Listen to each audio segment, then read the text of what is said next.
अच्छा, नोट्स भी नहीं आया, ठीक।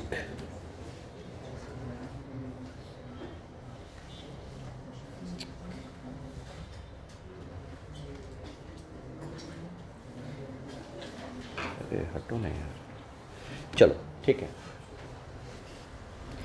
तो ये तो कुछ मैंने कहा थर्मोडायनेमिक केटीजी में कुछ एजम्पशन लेते हैं हम। केटीजी में फिर से एक बार जल्दी से बोल दूं, केटीजी और कुछ नहीं, केवल मॉलिक्यूलर मोशन से होने वाले दो मेजर इफेक्ट्स को पढ़ने का चैप्टर, जिसमें एक मेजर इफेक्ट है प्रेशर और दूसरा मेजर इफेक्ट है एनर्जी। यानी केटीजी दो पार्ट में बटा है, एक मॉलिक्यूलर मूवमेंट से होने वाला प्रेशर, डेवलप होने वाला प्रेशर पढ़ना, और दूसरा मॉलिक्यूलर मोशन से डेवलप होने वाली एनर्जी, या मॉलिक्यूलर मोशन से डेवलप नहीं बल्कि के कारण एनर्जी पढ़ना। दो ब्रॉडर पार्ट है। हम पहला जब पढ़ रहे हैं प्रेशर के बारे में, तो हम इसको कहाँ से निकालना शुरू कर रहे हैं, कुछ एजम्पशन ले रहे हैं, क्योंकि एक्चुअल में हम इंटरेक्ट जो करते हैं वो तो रियल गैस से करते हैं, लेकिन हम आइडियल गैस की तरह मान के उसको क्या कर रहे हैं, क्या कहते हैं, उसके एक्सप्रेशन को डिराइव कर रहे हैं।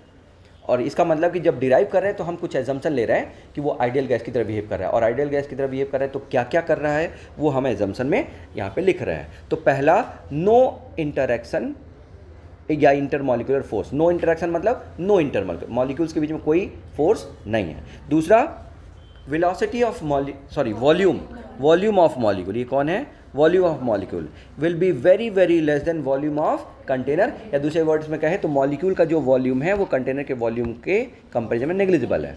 जिससे कि हम ये मान सकते हैं कि जो कंटेनर का वॉल्यूम है वो पूरा मॉलिक्यूल को चलने के लिए अवेलेबल है। अगर मॉलिक्यूल का वॉल्यूम होगा तो क्या उतना अवेलेबल होगा? मतलब एक ऐसे समझो कि एक मीटर क्यूब वॉल्यूम में एक स्फीयर रख दिया 1 मीटर डायमीटर का, तो चल पाएगा? मतलब 1 मीटर लंबा, 1 मीटर चौड़ा, 1 मीटर ऊंचे वॉल्यूम में 1 मीटर डायमीटर का स्फीयर रख दिया तो क्या होगा, वो चलेगा? तो चलने के लिए वॉल्यूम तो जीरो हो गया ना। मेरी बात समझ में आई? वैसा ही तो हम क्या मान के चल रहे हैं कि जो वॉल्यूम हम ले रहे हैं वो पूरा चलने के लिए अवेलेबल है, ना कि मॉलिक्यूल ऑक्यूपाई करेगा। इसलिए वो दूसरा पॉइंट है, समझ गए? तीसरा पॉइंट क्या है, कोई भी कोलिजन इलास्टिक है। कैसा कोलिजन है? इलास्टिक का मतलब नो एनर्जी लॉस। इसका मतलब कोई मास जाके दीवार से वी वेलोसिटी टकरा रहा है तो टकराने के बाद उसकी एनर्जी में कोई लॉस नहीं होगा, वो वी वेलोसिटी से रिबाउंड भी आ जाएगा। वो ये कहना चाहता है, समझ गए? चौथा पढ़ रहे हैं कि जो टाइम है वो क्या है, हाँ, कोलिजन में जो टाइम लग रहा है वो नेग्लिजिबल है। और पांचवा, सारे मॉलिक्यूल आइडेंटिकल हैं।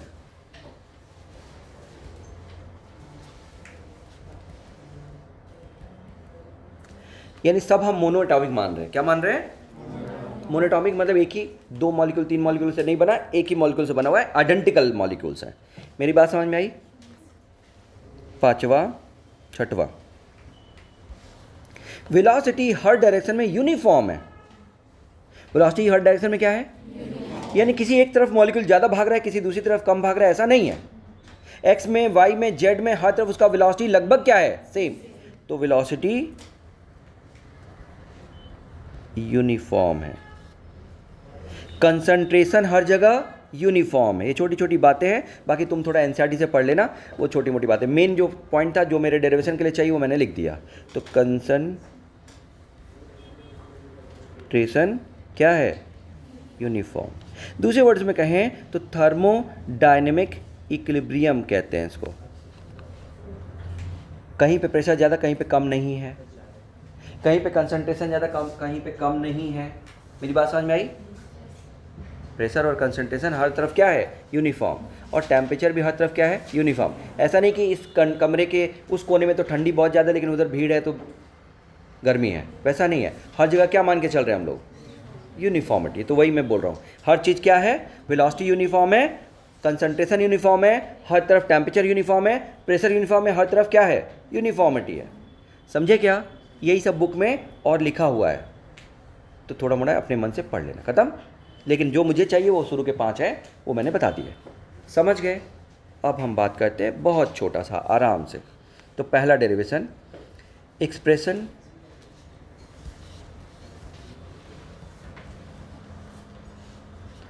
फॉर प्रेशर, क्योंकि पहला रिजल्ट ये प्रेशर ही है, मॉलिक्यूल का मोशन का पहला इफेक्ट प्रेशर। तो उसके लिए क्या करना है बच्चों, पता नहीं, मुझे लग रहा है कि मेरा टाइम थोड़ा मैं 1 मिनट बच्चों ना, असल में ये सब किया हुआ है तो मुझे लग रहा है कि मैं उसी से पढ़ा दूँ क्या, क्योंकि मैं इतने में बता पाऊँगा बहुत सारा। कहीं दिख रहा है केटी जी?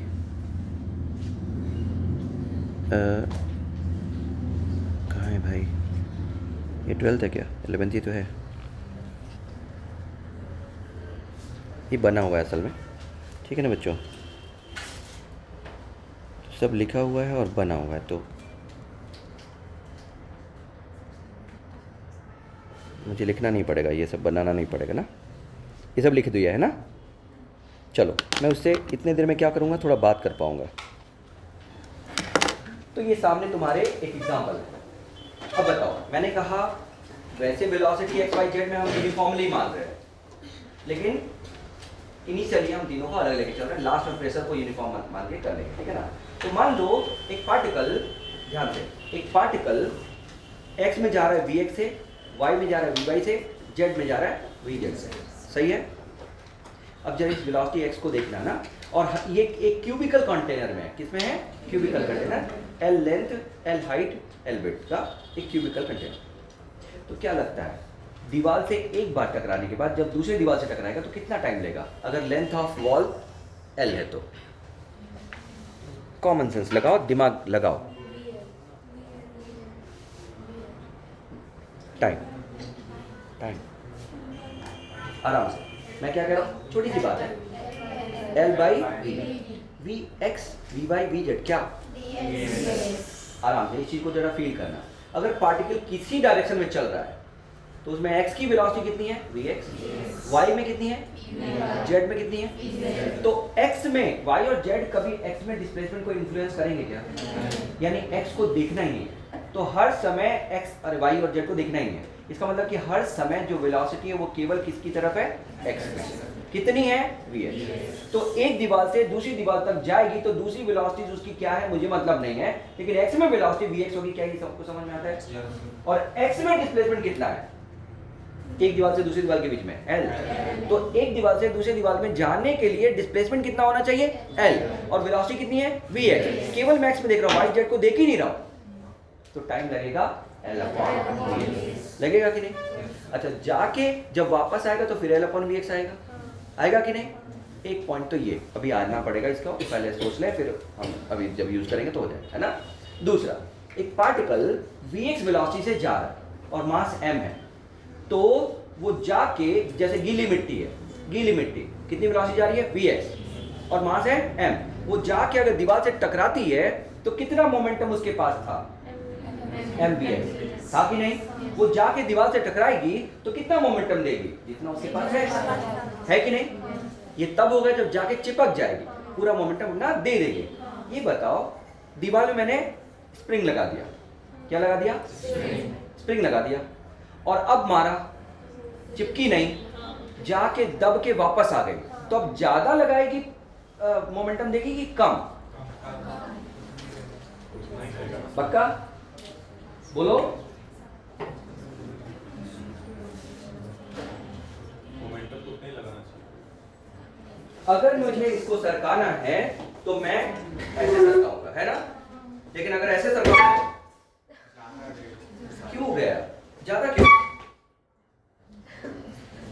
मेरी बात समझ में आ रही है। एक है कि मैं उसको केवल mv दूं, और एक है कि मैं, क्या जोर से मारा क्या मैंने, नहीं, जोर से नहीं मारा। मैं बताता हूं क्या किया। अच्छा, वो रुमाल को ऐसे घुमाते हो, रुमाल को, और फिर ऐसे मारते हो, तो ऐसे मारते हो तो वापस क्यों लाते हो, केवल मारते क्यों नहीं हो, टाइम ऑफ कांटेक्ट कम करने के लिए वापस लाते हो, पक्का। नहीं, जितना आराम से पड़ेगा उतना बस बस बस, ये समझ में आ रहा है। ऐसे करते थे क्यों, तो ये क्यों करते हो, गया तो फिर आया तो, डबल। अरे समझ में आया? इसका मतलब देखो, गया कितने से mvx, अगर आए भी कितने से mvx, तो ये माइनस हो जाएगा ना। तो change in momentum final minus initial, वो देखो वेक्टर है ना, तो कितना हो जाएगा -2mvx। और अगर चिपक गया वहीं पे तो mvx जो बाद वाला है वो जीरो हो जाएगा, तो केवल कितना मिलेगा? मेरी बात समझ में आई? इसका मतलब कि अगर रिबाउंड होता है तो मोमेंटम ज़्यादा मिलेगा। क्लियर है सबको? तो अगर कोई मास जाके दीवार से टकराया, वैसे भी देखो भाई मैं दौड़ता हुआ गया और जाके टकराया, और टकराने के बाद फिर वापस आने के लिए फोर्स वहीं से लूंगा ना।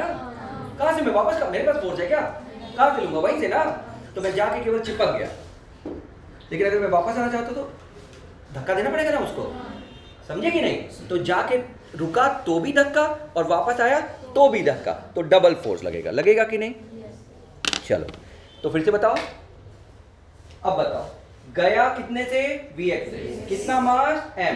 टकराया तो कितना मोमेंटम दिया? mvx। वापस आया तो कितना मोमेंटम फिर दिया? mvx। माइनस में चेंज कितना हुआ? 2mvx। 2mvx किसका चेंज होगा? बॉल का। तो वॉल का कितना होगा? +2mvx। कितना? तो वॉल को कितना मोमेंटम दिया?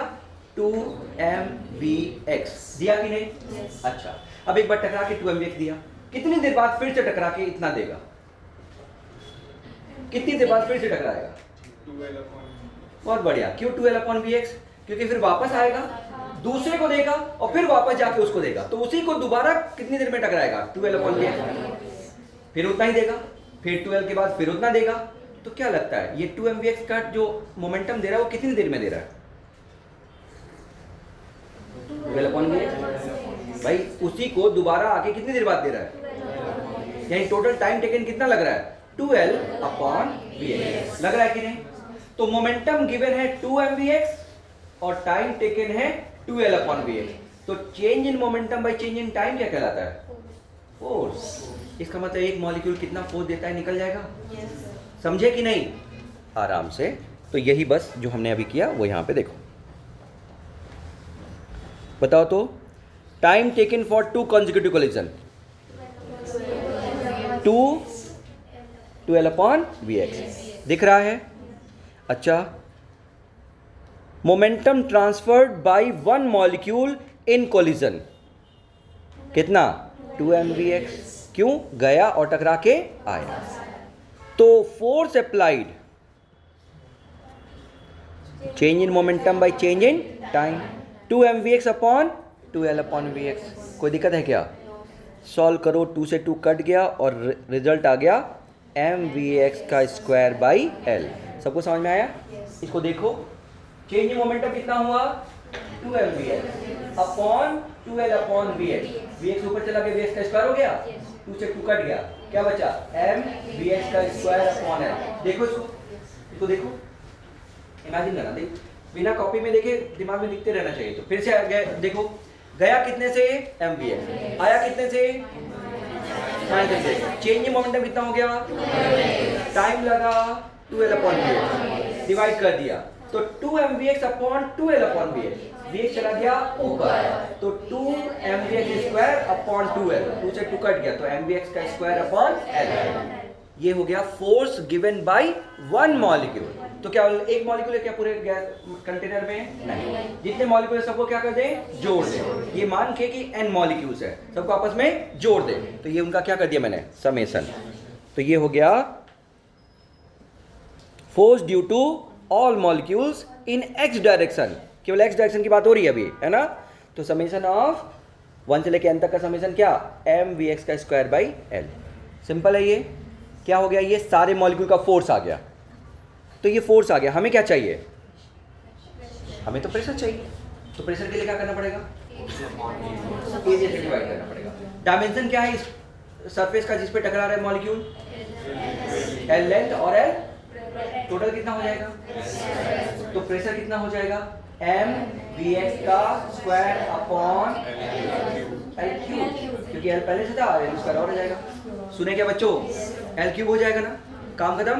फिर से काम खत्म करो, कितना, एम वी एक्स का स्क्वायर अपॉन एल क्यूब। ये एल क्यूब कौन है, कौन है ये, चलो क्लियर एकदम। ये केवल अभी एक्स का प्रेशर है ना, किसका प्रेशर है, ऐसे वाई का देखो तो वाई में कोई अंतर आएगा except V X, V X के वी वाई। तो सिमिलरली करके हम वी वाई का क्या लिख लेंगे, वाई में प्रेशर क्या लिख लेंगे, M V Y L cube, और जेड में भी लिख लेंगे, समझे कि नहीं। अब क्या तुम्हें लगता है कि वाई का जो प्रेशर है वो एक्स में जुड़ेगा, ये तो इंडिपेंडेंट है ना, और जेड का प्रेशर भी इंडिपेंडेंट है। लेकिन हमने शुरू में ही माना था कि सारे यूनिफॉर्म है, यानी एक जैसे हैं, तो हम इनका तीनों का क्या ले लेंगे, एवरेज। एक भी ले लोगे तो चलेगा, लेकिन हम तीनों का क्या ले लेंगे, एवरेज। और एवरेज लेंगे तो P X plus P Y plus P Z by 3, ये एवरेज प्रेशर हो जाएगा। अब सबको समझ में आ गया, यहाँ तक रट गया ये सब। तो क्या आया बताओ, ये देखो P X plus P Y plus P Z. अब यहाँ पे थोड़ा सा समझने की जरूरत है, या देखना बच्चों, सब लोग देखेंगे आराम से।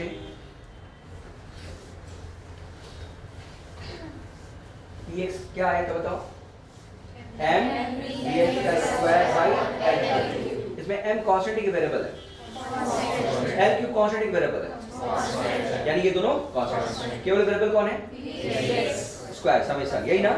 तो ऐसा ही एक समेशन किसके साथ आएगा, वाई के साथ। ऐसा किसके साथ आएगा, जेड से, और बाई 3, तो 3 को उधर ले जाओ, तो क्या कॉमन आ जाएगा तीनों से, एम वी एक्स क्यूब, नहीं एम अपॉन एल क्यूब, है ना। और ये जो बचेगा वो क्या बचेगा, वी एक्स का स्क्वायर समेशन, वी वाई का स्क्वायर समेशन, और वी जेड का स्क्वायर समेशन। अब जरा इस समेशन का मतलब क्या होता है बच्चों, यानी वी एक्स 1 का स्क्वायर, वी एक्स 2 का स्क्वायर, यानी v1 के x की वेलोसिटी का स्क्वायर, v1 के v2 के x की वेलोसिटी, पता नहीं क्या बोल रहे हैं, समझ में आ रहा है। अरे सारी वेलोसिटी का सम है ना, तो सबका x अलग अलग करो।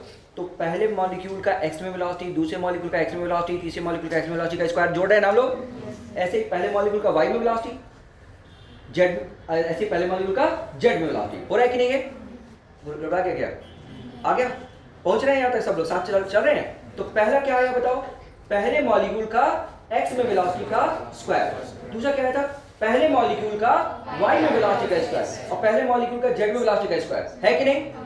ध्यान से ये जो आया है जरा देखना, किसी पार्टिकल की वेलोसिटी होती क्या है वेक्टर फॉर्म में, vxi vy vz होती है कि नहीं। तो इसका मॉड क्या होगा, vx का स्क्वायर vy का स्क्वायर vz का square equal to v square, होगा कि नहीं। और यहाँ पे देखो हम लोगों ने ऐसे ही कुछ किया, क्या किया जरा देखना। तो क्या तुम्हें लग रहा है कि इस x वाले में से 1, y वाले में से 1 और z वाले में से भी क्या 1 अलग कर लिया। तो तीनों मिलके क्या ये तुम्हें दिख रहा है कि ये आ जाएगा, देखो तो 1 1 अलग कर लिया तो ये v1 का स्क्वायर हो जाएगा ना, और इसे 2 2 2 अलग कर लिया तो क्या हो गया, एंड सो ऑन, ऐसा करते गए तो सबका अलग अलग हो जाएगा। ये पहले का v1 स्क्वायर दिख रहा है, ये दूसरे का v2 स्क्वायर दिख रहा है, आखिरी वाला कितना दिख रहा है, vn का स्क्वायर। पक्का समझ में आया, मिस तो नहीं किया। तो चलो फिर से वापस आओ, चलो एक मॉलिक्यूल गया, कितना दिया मोमेंटम 2 mvx, टाइम कितना लिया 12/vx, 2 mvx अपॉन 12/vx क्या आ गया, mvx का स्क्वायर अपॉन l, एरिया से डिवाइड कर दिया क्या हो गया नीचे l क्यूब, सम कर दिया क्या हो गया टोटल, सिमिलरली करके y में और z में ले लिया। अब m by L cube common आ गया, समेशन ऑफ vx का स्क्वायर vy का स्क्वायर vz का स्क्वायर, ये तीनों हो गया। इसके 1 1 1 को एक साथ ले लिया, 2 2 2 को एक साथ ले लिया, 1 1 1 को एक साथ लिया वो कितना हो गया v1 का स्क्वायर, 2 2 2 को एक साथ ले लिया वो क्या हो गया v2 का स्क्वायर, एंड सो ऑन ना। काम खत्म, यहाँ तक पहुंचे। अब एक क्वांटिटी होती है, जरा देखना ध्यान से, एक चीज होती है एवरेज और एक होती है स्क्वायर का एवरेज। फिर से क्या होता है एक चीज,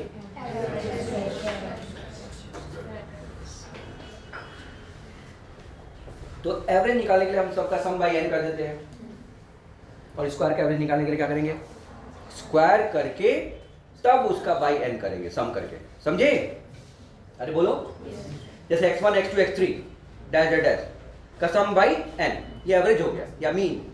लेकिन x1 का स्क्वायर, x2 का स्क्वायर, x3 का स्क्वायर का सम करके बाई n कर दोगे तो स्क्वायर का मीन आएगा। और इस स्क्वायर के मीन को कहते हैं रूट मीन स्क्वायर वैल्यू, अगर रूट लेंगे तो। यानी स्क्वायर का एवरेज आरएमएस का स्क्वायर होता है। स्क्वायर का एवरेज जो होता है वो क्या होता है? इसको हम एसी में पढ़ते हैं, करंट, आरएमएस करंट और मीन करंट में पढ़ते हैं ना। तो करंट का अगर स्क्वायर करके अगर मीन लोगे तो आरएमएस वैल्यू आएगी, और डायरेक्ट मीन लोगे तो मीन वैल्यू आएगी। अरे समझे क्या? याद हुआ? तो बस अब यहाँ पे जो किया है हमने वो क्या किया है? पहला क्या है? तो v1 का स्क्वायर, v2 का स्क्वायर, v3 का स्क्वायर, डैश डैश डैश, यानी स्क्वायर करके n से डिवाइड कर दो और n से मल्टीप्लाई अपनी तरफ से। तो ये जो टर्म आया v1 का स्क्वायर प्लस v2 का स्क्वायर प्लस v3 का square dash dash dash upon n, ये स्क्वायर का एवरेज आया ना, और स्क्वायर के एवरेज को कहते हैं VRMS का स्क्वायर। याद हुआ? क्या कहते हैं? काम बन गया। तो ये जो है इसको हमने कह दिया VRMS का स्क्वायर। चेक करो बच्चों, समझा पाया हूँ? ये जो क्वांटिटी आई ना हमारी, ये वाली, इसको क्या कहा हमने? VRMS का स्क्वायर। सभी वेलोसिटी का सम, तुम ऐसे बैठ जाओ, ऐसे बैठ जाओ आराम से। सभी की वेलोसिटी का सम बाई n। मेरी बात समझ में आई बच्चों? क्या कहते हैं इसको? VRMS। और इसकी जगह पे मैंने VRMS कह दिया। और जो बच गया वो क्या बच गया? m बच गया। बोलो 3 L³ को v बोल दिया और इंटू n, बचा कि नहीं? तो जरा देखना तो क्या क्या बचा, आराम से पढ़ो तो जरा।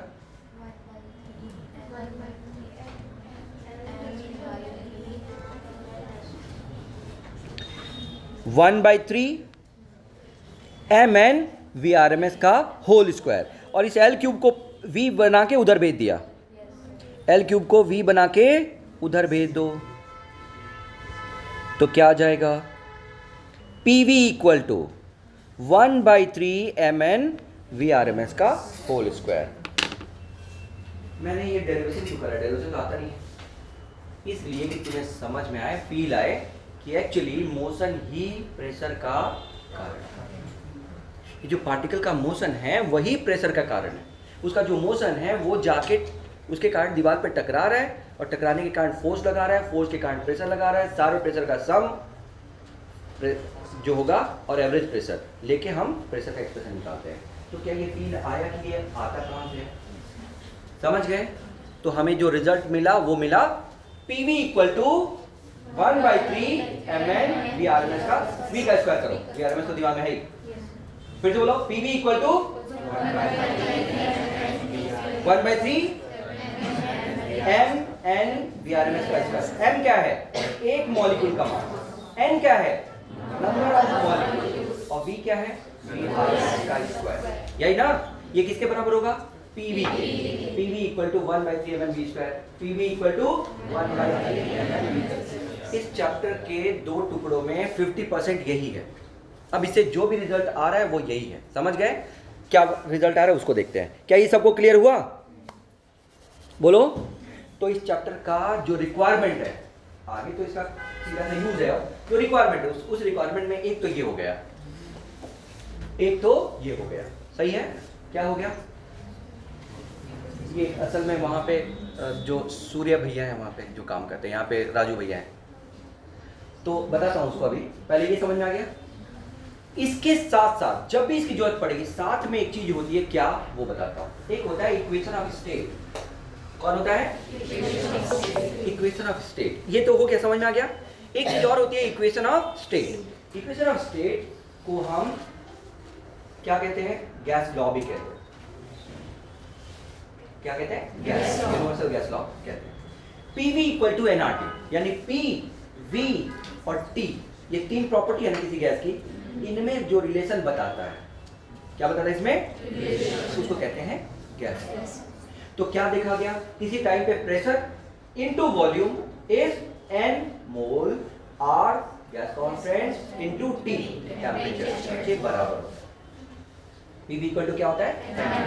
क्या कहते हैं इसको? गैस, या equation of state. Equation of state जरा सुनो तो, क्या होता है इक्वेशन ऑफ स्टेट? स्टेट का मतलब क्या होता है बच्चों? स्टेट का मतलब कोई point at a point instead of time, किसी पॉइंट पे P, V और T में रिलेशन बताता है, इसलिए इक्वेशन ऑफ स्टेट कहते हैं इसको। इक्वेशन ऑफ स्टेट हमें इनकी तीनों क्वांटिटी में रिलेशन बताता है, याद रहेगा। और इसके बगैर इस चैप्टर में तुम चल भी नहीं सकते। तो ये हमारे कौन है? हेल्पर। कौन है? जब भी काम फंसे इनको बुलाओ, जब भी काम फंसे तो इनको बुलाओ। किसको बुलाओ? इसलिए इनका नाम है हेल्पर, हेल्प करते हैं हर जगह, सही है। तो वहां पे सूर्य भैया है, यहाँ पे राजू भैया, वो हेल्प करते रहते हैं, है ना, हर काम में। तो वहाँ पे सूर्य भैया के बगैर तो वो असल में बुकलेट भी सूर्य भैया देते हैं वहाँ पे, यहाँ पे राजू भैया बुकलेट नहीं देते, तो दोनों का इंटरेक्शन थोड़ा कम है, सही है। तो वहाँ पे लेकिन है, सही है, तो इसलिए वहाँ पे लिखा है। यानी जब भी तुम्हें कोई काम कर रहे हो और परेशानी हो रही है, तुम्हें लग रहा है कि मुझसे नहीं हो रहा है, तो किसको बुलाओ? PV = nRT। ये हमेशा जरूरत पड़ेगी तो काम आएगा, हर जगह तुम इसको लगा सकते हो। आइडियल गैस में, किसमें? आइडियल गैस में हर जगह लगा सकते हो। रियल गैस में नहीं लगा सकते, रियल गैस में तो वॉटर वाला इक्वेशन वो सब याद है ना, हाँ, वो इसी का सब्स्टिट्यूट है। रियल गैस में वॉटर वाला इक्वेशन यूज जो करते हो वो इसी का क्या है? सब्स्टिट्यूट, अलग है, थोड़ा एक्सटेंडेड है, लेकिन हमारे लेवल पे यही चाहिए, PV = nRT। तो एक हो गया कौन? PV = बोलो जोर से बोलो, PV = 1/3 mnv², और दूसरा PV = nRT। इन दो का यूज करके हमेशा तुम कुछ ना कुछ रिजल्ट जो चाहिए वो निकाल सकते हो, याद रहेगा बच्चों। तो ये हो गया तुम्हारा इस चैप्टर के बेसिक की बात हो रही है, इन दोनों का यूज करके अब आगे हमें सब कुछ करना है, ठीक है, समझ गए। आगे अब क्या करना है, तो मैं एक बार तुम्हें वो बता दूं कि मेरे पास वो होगा जो IIT में कोर्स है मेंस का या नीट का,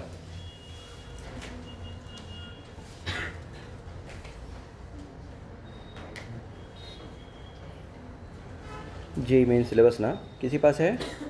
मैंने इसमें लिया तो है कहीं, पता नहीं कहाँ है।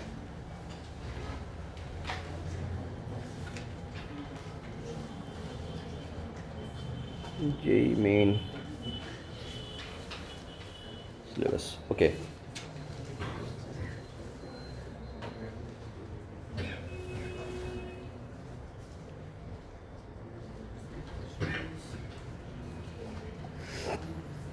तो मैं पढ़ दूं जिससे कि तुम्हें समझ में आ जाए कि एक्चुअली हमें करना क्या है इसमें ना।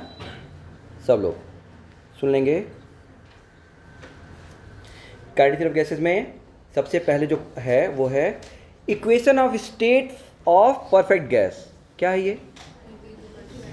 PV = यानी इसके बारे में जानना है, equation of state for perfect gas. सुना पहला point? Work done on compressing A gas. जब तक प्रेशर नहीं निकलेगा तब तक वर्क डन की बात नहीं कर सकते, इसलिए अभी पढ़ना बाकी है। उसके बाद kinetic theory of gases assumption, ये भी कोर्स में है, यानी एजम्पशन से भी क्वेश्चन आ सकते हैं। द कॉन्सेप्ट ऑफ प्रेशर, जो हमने अभी अभी पढ़ा ऊपर, वो क्या था? ये कॉन्सेप्ट ऑफ प्रेशर है कि प्रेशर आखिर में होता क्या है। प्रेशर क्या होता है? मॉलिक्यूलर मोशन से मिलने वाले फोर्स का इफेक्ट है। प्रेशर कौन है? मॉलिक्यूलर मोशन से होने वाले लगने वाले फोर्स का इफेक्ट है प्रेशर। तो मॉलिक्यूलर प्रेशर समझ गए। अगला है काइनेटिक इंटरप्रिटेशन ऑफ टेम्परेचर। क्या है अगला? यानी ये टेम्परेचर का काइनेटिक इंटरप्रिटेशन। क्या मतलब? मॉलिक्यूलर मोशन से टेम्परेचर कैसे जुड़ा हुआ है? टर्म पे ध्यान दो। हाँ, काइनेटिक एनर्जी टेम्परेचर पे डिपेंड। अभी हमने जो पढ़ा वो प्रेशर और वेलोसिटी में। अगला क्या बोल रहे हैं वो? टेम्परेचर और वेलोसिटी में बताओ। समझे कि नहीं? हर एक चीज एक्सप्लेन, तुम इसको हमेशा सामने रखा करो। ये सब बता देता है कि तुम्हें क्या पढ़ना है। अभी बीच में थोड़ा कचरा हो गया है, नहीं तो ये बहुत बढ़िया, इसको हमेशा सामने, इसको तो हमेशा सामने चिपका कर रखो। इससे पता चलता है कि हमें सीखना क्या है। तो हमेशा जो भी सिलेबस है ना उसको सामने रखो, उसको रख के, क्योंकि बुक्स तो आजकल जो लगातार बदल रही है सब चैप्टर्स और सिलेबस, और बुक में पुरानी बनी हुई है तो वो ढेर सारा दिया हुआ है, उतना नहीं पढ़ना है, सही ना। तो अगला है, अभी हमने क्या पढ़ा? प्रेशर और वेलोसिटी में रिलेशन। अब क्या पढ़ेंगे हम लोग? टेम्परेचर और वेलोसिटी में रिलेशन। तो काइनेटिक इंटरप्रिटेशन ऑफ टेम्परेचर, ये अगला टॉपिक है। उसके बाद है आरएमएस स्पीड। क्या होती है आरएमएस स्पीड? जब किसी चीज का एवरेज निकाल देते हैं तो उसको मीन या एवरेज कहते हैं। लेकिन उसका स्क्वायर करके एवरेज निकालते हैं तो क्या कहलाता है, रूट लेते हैं, तो आर स्पीड। समझ गए? डिग्री ऑफ फ्रीडम पढ़ाना बाकी है। Law of equipartition of energy, अब ये एनर्जी वाला दूसरा पार्ट बोला था ना मैंने कि एक है प्रेशर से जुड़ा हुआ और दूसरा एनर्जी, ये दूसरा उसका है। तो application of specific heat capacity of gas, mean free path, Avogadro number, बस इतना। तो एवोगैड्रो नंबर तो तुम लोग केमिस्ट्री वाली चीज़ है, लेकिन बाकी सब यहाँ पे है। तो इसके बाद अब एनर्जी पढ़नी है, लेकिन इसका इंटरप्रिटेशन अभी पढ़ना बाकी है। तो अगला टॉपिक ये है, पूरा ध्यान इधर सब लोग सुनिएगा। तो हमारे पास फॉर्मूला आ गया पीवी इक्वल टू 1/3 आ गया। जो आया इसका पहला यूज, पहला क्या किया मैंने, पीवी इक्वल टू क्या रख दिया, किसका यूज कर लिया मैंने, हेल्पर का, पीवी इक्वल टू एनआरटी, और पीवी इक्वल टू एनआरटी को किसे जोड़ दिया, 1/3 mn/v² के बराबर कर दिया। इससे क्या निकला बच्चों, जरा ध्यान से देखो तो। अगला रिजल्ट वेलोसिटी और टेम्परेचर में रिलेशन। थोड़ा और सिंपलीफाई करते हैं, अभी समझ कम आ रहा है। तो n क्या होता है, मोल, और मोल का तरीका तुम क्या निकाल सकते हो, मोल के लिए मास अपॉन मॉलिक्यूलर मास, या number of molecules over Avogadro number, या वॉल्यूम ऑफ गैस ओवर 22.7 जो भी है, यही ना 4, हाँ सॉरी 22.4 है कि नहीं। इसका मतलब कि कोई भी एक रख सकते हो। यहाँ पे मुझे मास हटाना है, इसलिए मैंने मास of gas upon molecular mass use किया। सुना क्या? उससे मास ऑफ गैस क्या हो गया, निपट गया। जो बचा वो केवल सिंपल सा बचा कि VRMS 3RT बाई क्या है, m क्या है। अब तुम इसको जरा ध्यान से देखो, अगर तो तुम देख सकते हो कि जो वेलोसिटी है वो किस पे डिपेंड करती है, टेम्परेचर और, यानी वेलोसिटी टेम्परेचर और मास पे डिपेंड करती है। उल्टा बोलो, टेम्परेचर वेलोसिटी और टॉपिक का नाम क्या था, kinetic interpretation of temperature. Kinetic मतलब क्या, मोशन से जुड़ा हुआ। तो टेम्परेचर का काइनेटिक इंटरप्रिटेशन यही है ना, इसी के बारे में बात कर रहा है ना। तो इसको समझना है हमें कुल मिला के। इसका मतलब किसी पार्टिकल की वेलोसिटी ज्यादा है तो उसका टेम्परेचर ज्यादा है, अगर मास सेम मान ले तो। समझे कि नहीं? इसका मतलब क्या है, सुनो। ये जो कोई सरफेस ले लिया तुमने, सरफेस, अब ये बहुत गर्म है, हॉट है। तो जब तुम उसको छूते हो तो उसके मॉलिक्यूल बहुत जोर से भाग रहे हैं, क्योंकि उनकी वेलोसिटी, और तुम्हारे मॉलिक्यूल अगर उतनी ही जोर से भाग रहे हैं तो तुम्हें सेम टेम्परेचर महसूस होगा। लेकिन अगर तुम्हारे मॉलिक्यूल धीरे चल रहे हैं तो तुम्हें हॉट दिखेगा। अगर तुम्हारा टेम्परेचर, तुम्हारे बॉडी के मॉलिक्यूल्स अगर स्लो चल रहे हैं तो वो हॉट दिखेगा। अगर तुम्हारी बॉडी का टेम्परेचर तेज चल रहा है तो वो क्या दिखेगा, कोल्ड। यानी ये कोल्ड और हॉट ये एब्सोल्यूट नहीं है, ये एब्सोल्यूट नहीं है, ये तुम्हारी बॉडी के हिसाब से होता है। वही पानी सर्दियों में, जो हैंड पाइप का पानी है, सर्दियों में जब तुम उसको छूते हो तो गर्म दिखता है, और गर्मियों में छूते हो तो क्या दिखता है, ठंडा। क्यों ऐसा होता है बताओ? क्योंकि तुम जिस हाथ से छूते हो उसके मॉलिक्यूल्स एटमॉस्फेयर के हिसाब से अपने वाइब्रेशंस को या मोशन को मेंटेन करते हैं। अगर मेरे हाथ का टेम्परेचर 43 है और पानी का टेम्परेचर 30 है तो 43 पे चलने वाला जो मॉलिक्यूल है वो तेज भागेगा और पानी जो है वो धीरे चलेगा। तो जब मैं उसको छूंगा तो मुझे ठंडा दिखेगा। जबकि वही एनवायरनमेंट जब 15 डिग्री सेल्सियस हो जाएगा तो मेरा हार्ट के मॉलिक्यूल अपने आप को कितने पे, 15 पे मेंटेन किए हैं, 15 के हिसाब से चल रहे हैं। जबकि वो पानी जो है 30 पे है। तो अब मेरे मॉलिक्यूल को वो पानी, वही सेम पानी तेज चलता हुआ यानी गर्म दिखेगा। मेरी बात समझ में? इसको कहते हैं काइनेटिक इंटरप्रिटेशन ऑफ टेम्परेचर। मेरी मोशन से टेम्परेचर को मैंने जोड़ दिया। मेरी बात समझ में? हाथ जलने का कारण क्या है? देखो, अगर ये चीज बहुत गर्म है तो इसका मतलब इसके मॉलिक्यूल बहुत तेज चल रहे हैं। जब मॉलिक्यूल बहुत तेज चल रहा है तो क्या होगा, तुम जैसे छुओगे तुम्हारे मॉलिक्यूल के कांटेक्ट में वो भी बहुत तेज चलना शुरू कर देंगे, और बहुत तेज चलना शुरू कर देंगे तो वो मॉलिक्यूल्स के पास अब मजबूरी ये है कि वो इसके साथ रहे कि उसके साथ रहे, है कि नहीं भाई? तुमने छू दिया, अब उसके मॉलिक्यूल तेज चल रहे हैं और तुम्हारे मॉलिक्यूल धीरे चल रहे हैं, और जो बीच में पिस गया वो क्या है, अब वो समझ नहीं पा रहा है कि उसके साथ जाए कि तुम्हारे साथ जाए। समझे कि नहीं? अगर तुम्हारा हाथ कमजोर है तो उसके साथ निकल लेंगे, तुम्हारा हाथ छोड़ देंगे। समझे कि नहीं? और अगर उसके मॉलिक्यूल कमजोर है तो उसके मॉलिक्यूल तुम्हारे पास आ जाएंगे। जैसे बर्फ है, हल्की वाली बर्फ कहीं रखी है और तुम अपने हाथ से उसको छुओ तो बर्फ तुम्हारे हाथ में चिपकेगी। क्यों? क्योंकि तुम्हारा हाथ बर्फ के कंपेरिजन में तगड़ा है, तो उसके मॉलिक्यूल तुम्हारे साथ आ जाएंगे।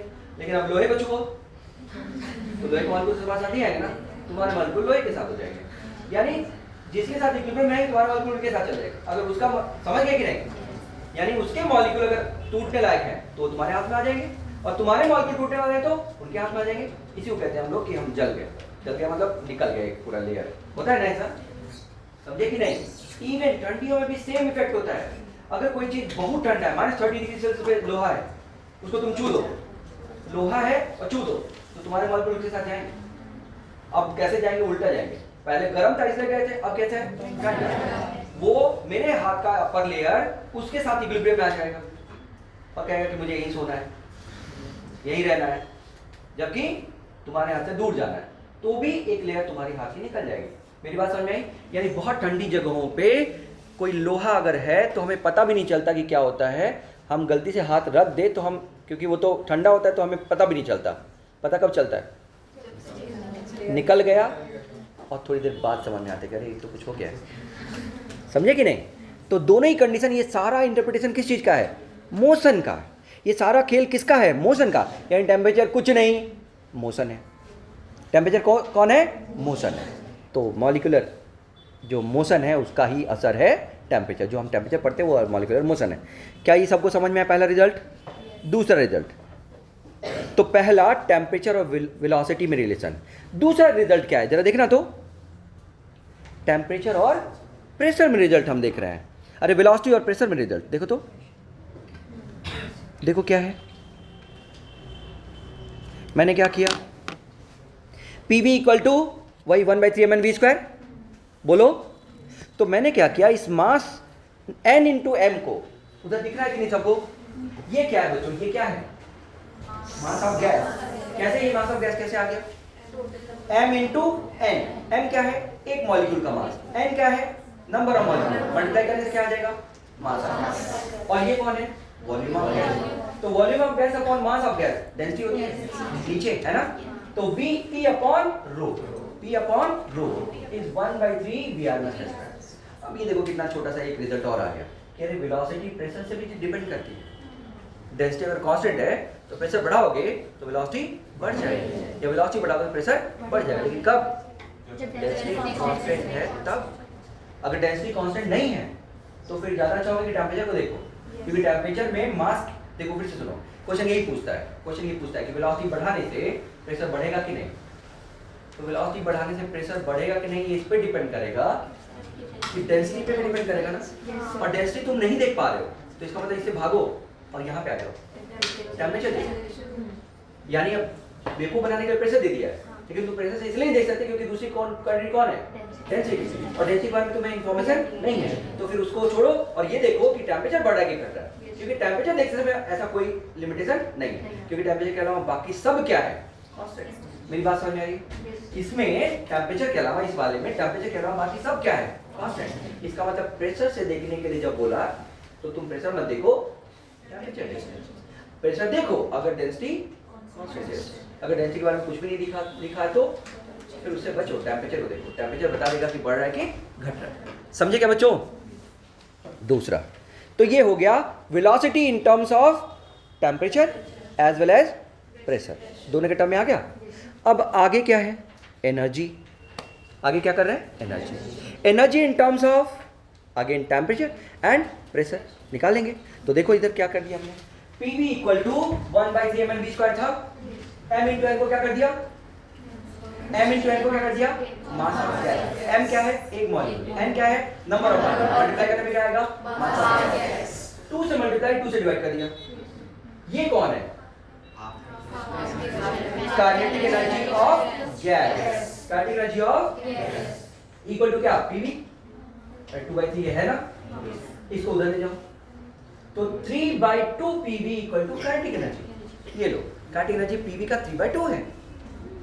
मॉलिक्यूल, पूरे मॉलिक्यूल की जो काइनेटिक एनर्जी है वो 3/2 का क्या है? PV। अरे मेरी बात समझ में आई? 3/2 PV है, 3/2 PV है। देखो कितना सिंपल सा, एनर्जी 3/2 PV है। टट्टो देखो बहुत सिंपल है और बहुत जगह यूज हो सकता है ये, समझे कि नहीं? तो अगर कोई पूछे कि एनर्जी कितनी बदलू तो final 3/2 PV minus initial C/2 काम खत्म, एनर्जी बदल जाएगी, मॉलिक्यूल की एनर्जी। और ये मॉलिक्यूल की एनर्जी को और फील कराने के लिए अभी बताता हूँ, ये समझ में आ गया सबको? अच्छा, और यहाँ पे देखो पीवी इक्वल टू कितना होता है, यानी काइनेटिक एनर्जी और किसमें, काइनेटिक एनर्जी और ये काइनेटिक एनर्जी ही रियल गैस की internal energy sorry ideal gas की इंटरनल एनर्जी कहलाती है। ये काइनेटिक एनर्जी ही आइडियल गैस की इंटरनल, रियल की नहीं, रियल की इंटरनल एनर्जी में पोटेंशियल एनर्जी भी होती है। रियल की इंटरनल एनर्जी में इंटरेक्शन होता है ना, तो कौन आ जाता है, पोटेंशियल एनर्जी। यहाँ पे कौन सा लिया हमने, आइडियल गैस के बारे में बात कर रहे हैं ना, कुछ एजम्पशन लिया था ना हम लोगों ने। तो ऐसे केस में ये केवल और केवल इंटरनल एनर्जी किसकी है, रियल गैस की, आइडियल गैस। तो ये आइडियल गैस की इंटरनल एनर्जी है, जो काइनेटिक एनर्जी है वो आइडियल गैस की इंटरनल एनर्जी। मेरी बात समझ में आई? तो 3/2 nRT, 3/2 nRT याद हो गया? बोलो बच्चों। तो चलो फिर से एक बार पूरा रिवाइज करेंगे। पहला बताओ,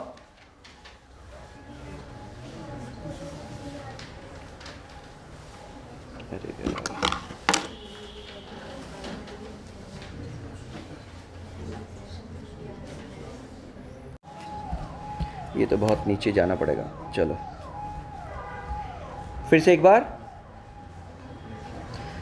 तो PV इक्वल टू 1/3 mn/VRMS का होल स्क्वायर। बस ये इसलिए बता रहा हूँ बार बार कि एकदम दिमाग में घुस जाना चाहिए, रटने की कोई बात होनी नहीं चाहिए, इतना दिमाग में बार बार यूज़ हो जाए। चलो, तो इसको क्या कह दिया हमने, मास ऑफ गैस।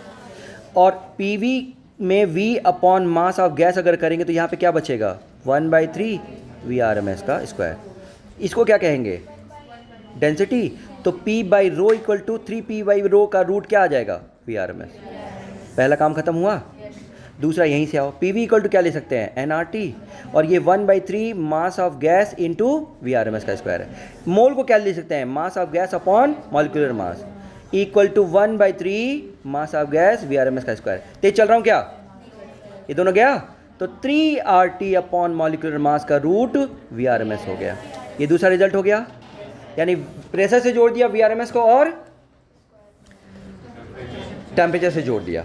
अब हम एनर्जी की बात कर रहे हैं, तो फिर से PV equal to 1/3 mass of gas into VRMS का होल स्क्वायर, 2 से मल्टीप्लाई, इसको क्या कहेंगे, काइनेटिक एनर्जी। तो काइनेटिक एनर्जी ऑफ गैस जो हो गया वो 3/2 PV रटा, और PV इक्वल टू nRT कर दो, तो 3/2 nRT। क्या ये सबको समझ में आया? यही दो चीज़ चले ना। अब तीसरा क्या चाहिए हमें, एक मॉलिक्यूल। इसी तरह जैसे मैं अभी बार बार रिपीट कर रहा हूँ, वैसे तुम भी घर पे जाके तुरंत रिपीट करना होता है, बिना देखे अपने आप रिपीट। एक पेज ले लो रफ टाइप का, उसको फटाफट सारी चीज़ें लिख लो, कॉन्फिडेंस आएगा। यही सब करना। मैं जब भी मैं बात करता हूँ तो हमेशा कॉन्फिडेंस, डरना नहीं है, ये सब की बात करता हूँ। इसको समझो, पूरे साल भर हो गया एक ही चीज़ बोलते बोलते। डरो मत, डर गए तो काम खत्म, फिर तो पढ़ते रहो, कुछ नहीं हो सकता। डरना नहीं है, नहीं आए तो भाड़ में जाए, फिर पढ़ लेंगे बाद में, उसमें क्या है। फिर भी नहीं आ रहा तो मुझसे बोलो ना, कोई हो ही नहीं सकता कि कोई चीज़ ना आए, इम्पॉसिबल। बस मुझसे बताओ, फिजिक्स में 100% बोल रहा हूँ, तो मुझे बस बताओ कि तुम्हें क्या नहीं आ रहा है, और 2 मिनट 3 मिनट का टाइम दो, मैं कुछ ना कुछ सोच के ऐसा बता सकता हूँ जिसे तुम इमेजिन कर पाओ उसको। और एक बार इमेजिन कर लिए तो समझ में आ जाएगा, लेकिन बोलना तुम्हें पड़ेगा। मुझे कैसे पता, तुम्हारे दिमाग में घुस के थोड़ी पता है कि तुम्हें क्या नहीं आता। बस बोलो, क्या समझे। चलिए फटाफट जल्दी से यहाँ पे चलो भाई। हाँ, ये तो अब ये तीसरा वाला एक और रिजल्ट है, अभी रटने के लिए बोलूँगा, बाद में इसको समझेंगे। मीन फ्री पाथ, फिर उसको भी यूज़ कर लेंगे, या उससे पहले चलो रुको, पहले यहाँ पे आ जाते हैं। यहाँ देखना बच्चों, PV इक्वल टू कितना, 1/3 mnv²। मैं चाहता हूँ क्या निकालना, एक मॉलिक्यूल की एनर्जी, और उसकी बात कर रहा हूँ, एक मॉलिक्यूल की एनर्जी। किसकी बात कर रहा हूँ, चलो नीचे ही चलते हैं फिर से, एक मॉलिक्यूल की एनर्जी की बात कर रहे हैं।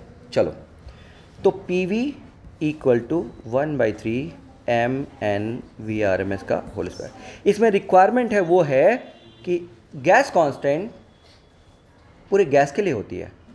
जब इसको एवोगैड्रो नंबर से डिवाइड करते हो तो यही चीज़ एक मॉलिक्यूल के लिए हो जाती है, जिसको कहते हैं बोल्ट्जमैन कांस्टेंट। तो जो गैस के लिए वही किसके लिए आ गई, एक मॉलिक्यूल के लिए। इसको क्या कहते हैं, बोल्ट्जमैन कांस्टेंट। याद रहेगा, इसकी ज़रूरत है। तो चलो पी वी इक्वल टू कितना, nRT। P V equal to, अच्छा यहाँ पे 1/3 m, ये n को एवोगैड्रो नंबर से डिवाइड कर दो और ये क्या हो गया, VRMS का स्क्वायर। ये कौन है बच्चों, मोल। तो ये दोनों निपट गया, क्या बचा, डिवाइड कर दो तो मल्टीप्लाई भी करना पड़ेगा ना, डिवाइड मल्टीप्लाई दोनों कर दो। अब ये बन गया मोल, मोल मोल निपट गया। क्या बचा, 3RT है ना, बाई, चलो 3RT इक्वल टू क्या, m VRMS का स्क्वायर बाई Na। कर सकते हो। ये कौन है, कौन है ये, K है। तो 3KT किसके बराबर हो गया, m VRMS का स्क्वायर। वेलोसिटी चाहिए तो यहाँ से ले लो, है ना, लेकिन मुझे काइनेटिक एनर्जी से ज़्यादा मतलब है। किससे मतलब है, तो हाफ से दोनों तरफ मल्टीप्लाई कर दें, तो 1/2 m VRMS का स्क्वायर इक्वल टू 3/2 KT है ना। ये कौन है, तो काइनेटिक एनर्जी ऑफ मॉलिक्यूल कितना हो गया बच्चों, और थोड़ी देर पहले कुछ आया था, kinetic energy of gas 3/2 nRT। क्या ये दो रिजल्ट समझ में आए, तो 3/2 KT कर दोगे तो एक मॉलिक्यूल का आ जाएगा, और 3/2 nRT कर दोगे तो गैस का एनर्जी आ जाएगी। दोनों एक जैसा मिलता जुलता है। तो 3/2 KT ये मोनोटॉमिक के लिए है, केवल किसके लिए है, बाद में हम देखेंगे, बाद में हम देखेंगे कि ये मोनोटॉमिक की जगह पे डायटॉमिक हो जाए तो 5/2, ट्राइटॉमिक हो जाए तो 6/2 हो जाएगी। अभी ये मोनोटॉमिक के लिए इसलिए 3/2 KT है, क्योंकि बताऊंगा अभी कि XYZ की जगह पे और भी डायमेंशन आ जाएंगे, बात की बात है। क्या ये सब कुछ समझ में आया, तो ये सारे डेरिवेशन हमारे सामने हो गए। तो फिर से एक एक करके क्या क्या पढ़ लिया हमने इसमें, सीधा रिजल्ट पे आ जाओ। मैं बार बार रिपीट कर रहा हूँ क्योंकि इसलिए रटो, P V equal to 1/3 mn VRMS का स्क्वायर, यही ना। पहला, टेम्परेचर और प्रेशर में कोई रिलेशन बताएगा क्या, टेम्परेचर और प्रेशर में, नहीं सॉरी, वेलोसिटी और प्रेशर में, वेलोसिटी और प्रेशर में, VRMS और प्रेशर में कौन बताएगा, 3p/ρ का रूट, यही था ना, रट गया 3p/ρ। और टेम्परेचर क्या था VRMS,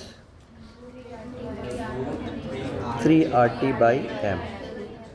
काम खत्म हो गया दो। अच्छा, काइनेटिक एनर्जी से जुड़ा हुआ, बताओ काइनेटिक एनर्जी ऑफ गैस से जुड़ा हुआ, 3/2 PV और 3/2 nRT। दो रिजल्ट ये हो गया था, यही ना। अच्छा, और मॉलिक्यूल की अगर एनर्जी देखेंगे तो मतलब kinetic energy of molecule 3/2 KT। यही तो तीन चीज़ पढ़ी हमने, बस और कुछ पढ़ना है नहीं, बस इतना ही पढ़ना। लेकिन मैंने कहा एक छोटी चीज़ और है जो अभी रटा रहा हूँ, रटो, बाद में मीन फ्री पाथ पढ़ेंगे तो हो जाएगा।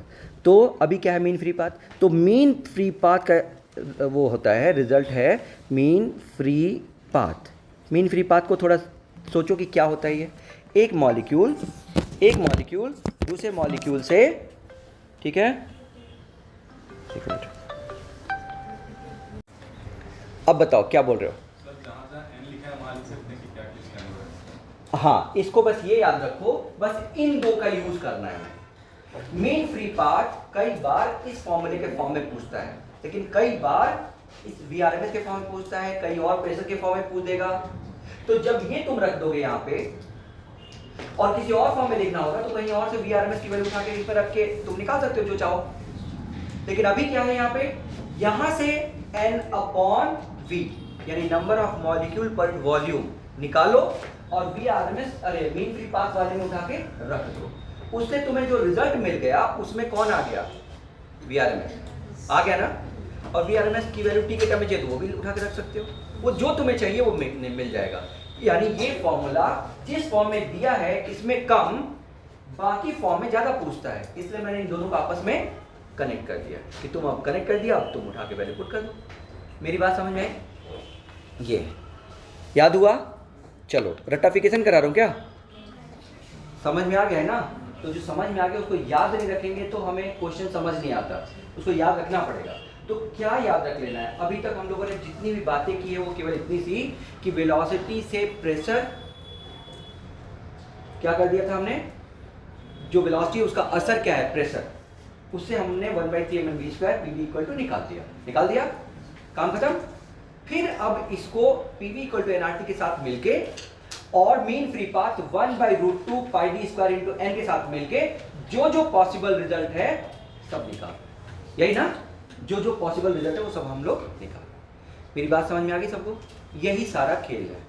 तो ये हो गया तुम्हारा सारे रिजल्ट। इसके अलावा क्या हो सकता है? और भी कुछ हो सकता है। कैसी चीजें हो सकती हैं? जैसे ये समझ में आ गया सबको? इसके अलावा जो लॉज हैं, लॉज उसको भी इससे वेरीफाई कर सकते हो। और लॉज क्या है? जैसे पहला लॉ है बॉयल्स लॉ। बॉयल्स लॉ कहता है क्या? Eight constant temperature P into V is constant. तो चलो PV इक्वल टू nRT से हो जाएगा। लेकिन यहां से भी अगर प्रूव करना चाहो तो भी कर सकते हो। PV इक्वल टू 1/mv², ये है ना?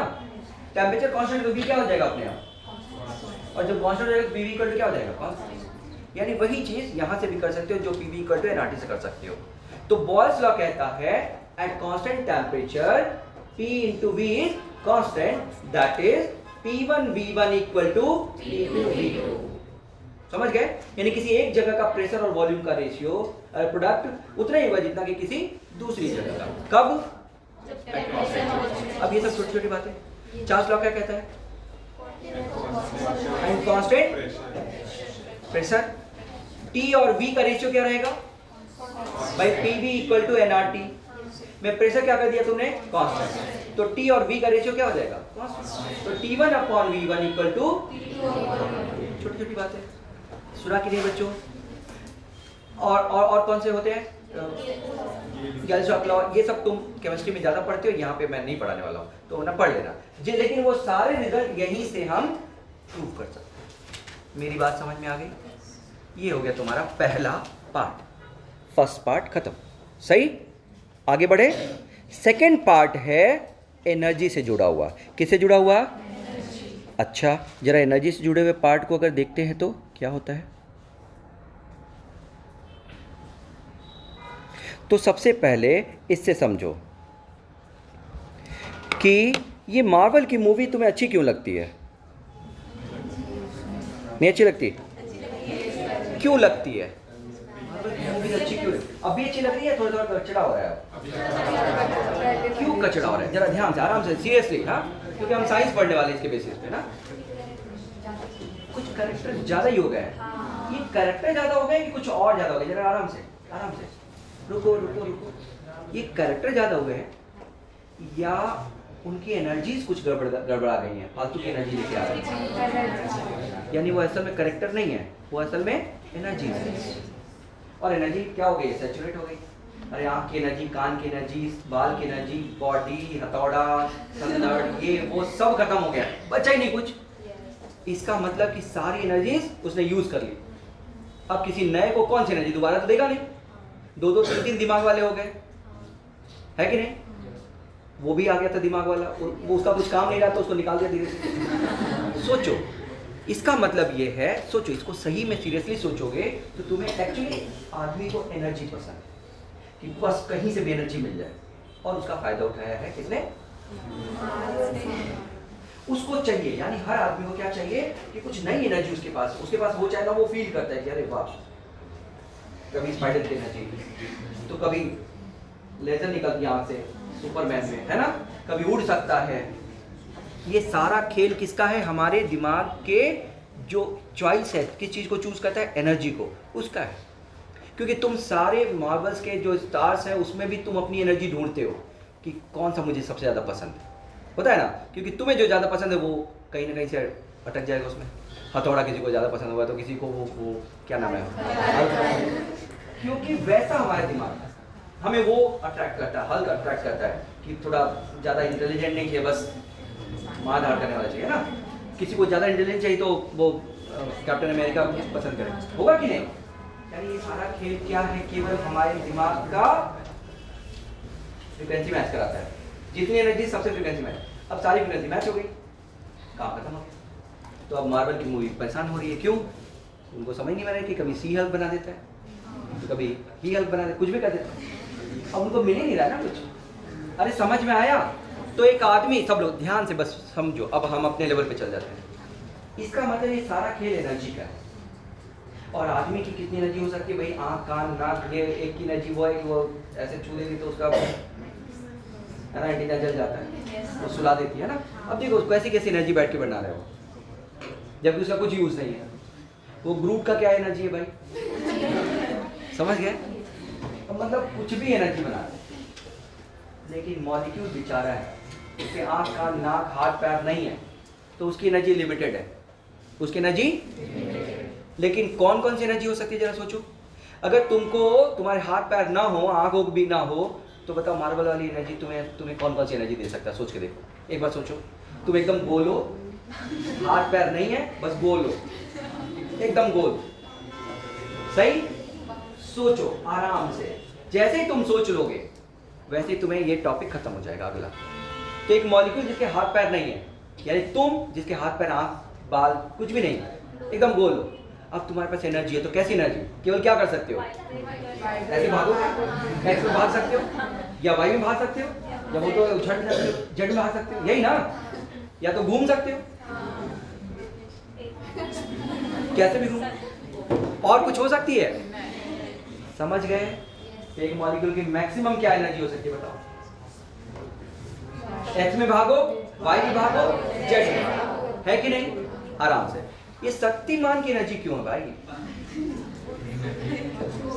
उसने नई एनर्जी ढूंढी, शक्तिमान, घूमने वाली रोटेशनल एनर्जी है ना। लेकिन शक्तिमान को जरा बांध दो और फिर बोलो शक्तिमान, हाथ पैर बांध दो जरा, तो कुछ कर पाएगा? वो बगल में आके घूमता रहेगा तो क्या होगा? कर लो, घूम लो भाई। लेकिन अगर हाथ खुल गया तो तब तो शक्तिमान कर ही देगा। इसका मतलब उसकी एनर्जी तब है जब वो साइज है, साइज होगा तब ना। अरे बोलो बच्चों, अब मुझे कोई बांध कर शक्तिमान करा दे, घुमा दे, तो वो तो मुझे ही चक्कर आएगा, उसको थोड़ी थोड़ी होगा। इसका मतलब ध्यान से, यानी एक मॉलिक्यूल की रोटेशन एनर्जी तब काम की है जब उसका कुछ साइज हो। और हमने यहाँ क्या माना था? मोनोटॉमिक, छोटा सा, उसे घूमने से कोई एनर्जी थी? तो एनर्जी नहीं थी, तो हमने क्या बोला? फालतू एनर्जी है। तो उसके पास केवल कौन सी एनर्जी है? 3 ट्रांसलेशन। क्या? एक्स में, वाई में, जेड में, केवल 3 ट्रांसलेशन है मोनोटॉमिक का। लेकिन डायटोमिक का जरा सोचो, डायटोमिक का मतलब क्या हो गया? हाथ आ गए। एक मॉलिक्यूल यानी एक तुम जो गोल थे उसके तुम्हारे 2 हाथ आ गए। अब क्या होगा? शक्तिमान तो मुंह तोड़ेगा, तोड़ेगा कि नहीं? अब घूमेगा तो मुंह टूट सकता है, हाथ लगे तो काम कर। अब उसके पास एक एनर्जी, कौन सी एनर्जी देखो जरा, ये वाला भी और ये वाला भी, लेकिन ये वाला अभी भी नहीं है। सोचो, ये अगर ये ऐसे डंबल देख लो, डंबल ऐसे घूमेगा तो कुछ होगा? बगल में आके ऐसे शक्तिमान कर रहे हैं, मुझे क्या होगा?